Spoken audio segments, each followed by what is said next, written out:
কক্সবাজার ও বান্দরবান সীমান্তে গত এক বছরের বিভিন্ন অভিযানে এসব মাদকদ্রব্য উদ্ধার করেন তারা। ধ্বংস করা মাদকদ্রব্যের মধ্যে ছিল 2,33,949 পিস ইয়াবা, 140 kg 49 gram crystal meth, 26 kg heroin, 4 kg 405 gram cocaine, 61,491 can beer ও 22,155 বোতল বিদেশি মদ। মিয়ানমার সীমান্তে মাদক পাচার প্রতিরোধের বিষয়টি বর্ডার গার্ড বাংলাদেশ কক্সবাজার রিজিয়নের জন্য একটি বড় চ্যালেঞ্জ, যা মোকাবিলা করতে আমরা বদ্ধপরিকর। শুধু কক্সবাজার নয়, দেশের বিভিন্ন স্থান হতে বর্ডার গার্ড বাংলাদেশ সর্বগ্রাসী ইয়াবা, ক্রিস্টাল মেথ, আইস, ফেন্সিডিল সহ ও বিদেশি মদ সহ বিভিন্ন ধরনের মাদকদ্রব্য প্রতিদিনই আটক করে যাচ্ছে।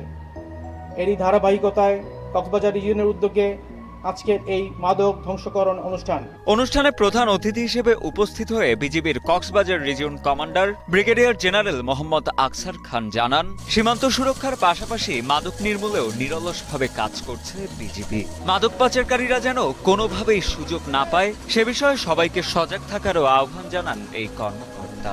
রামু এবং বান্দরবন সেক্টরের দায়িত্বপূর্ণ সীমান্ত এলাকায়, বিশেষ করে বাংলাদেশ মিয়ানমার সীমান্তে বিজিবি সদস্যগণ দেশমাতৃকার ত্যাগে, অসীম সাহসিকতা এবং জীবনের ঝুঁকি নিয়ে নিরলসভাবে মাদক চোরাচালান দমন অভিযানে অংশগ্রহণ করে অগ্রণী ভূমিকা পালন করায় বিশেষ সাফল্য লাভ করায় আমি রামু এবং বান্দরবন সেক্টরের সকল অফিসার, জুনিয়র কর্মকর্তা, পদবীধারী সকল স্তরের সৈনিক ও সদস্যবৃন্দকে আন্তরিক অভিনন্দন ও শুভেচ্ছা জানাচ্ছি। এছাড়া মাদকদ্রব্য ধ্বংসকরণ অনুষ্ঠানে আরও উপস্থিত ছিলেন অতিরিক্ত শরণার্থী ত্রাণ ও প্রত্যাবাসন commissioner Abu Saleh Mohammad Obaidullah, Cox's Bazar police super Mohammad Saifuddin Shahin, RAB 15-এর অধিনায়ক লেফটেন্যান্ট কর্নেল কামরুল হাসান, অতিরিক্ত জেলা ম্যাজিস্ট্রেট মোহাম্মদ শাহিদুল ইসলাম প্রমুখ। আমরা সবাই মিলে কিভাবে কাজ করতে পারি, শুধু এটা আইন শৃঙ্খলা রক্ষাকারী বাহিনীকে দিয়ে হবে। পুলিশ কাজ করছে, নৌবাহিনী কাজ করছে, বিজিবি কাজ করছে। পুলিশ সুপার বলে গেলেন যে সাম্প্রতিক সময় সরকার শুধু কক্সবাজারকে বিশেষ গুরুত্ব দিয়েছে। এখানে একের পর এক মিটিং হয়েছে, স্বরাষ্ট্র উপদেষ্টার সাথে একাধিকবার।